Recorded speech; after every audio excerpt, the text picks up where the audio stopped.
আসসালামু আলাইকুম। আজকে আমরা চিনাশের জন্য খাবার নিয়ে যাব। চিনাশের বাচ্চার জন্য কচুরি পানার বাচ্চা আর তুলতে যাব। চলুন যেয়ে দেখি। কচুরি পানা সামনে আছে, অনেক পানা এখানে আছে, এক বালতি নিয়ে যাব। এই দেখুন কত পানা, এখানে ছোট ছোট অনেক পানা আছে, এখান থেকে তুলব, তারপরে নিয়ে যাব চিনাশের বাচ্চার জন্য। এখানে অনেক পানা আছে, দেন কীভাবে পানা তুলি। চাকনি দিয়ে পানা তুলতে হয়। যারা আপনি হাঁস পালেন, হাঁসের ছোট বাচ্চা আছে, তাদের খাওয়াতে পারেন।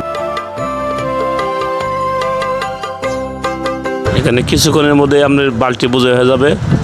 অনেক পানা আছে জায়গায়, ছোট ছোট পানা।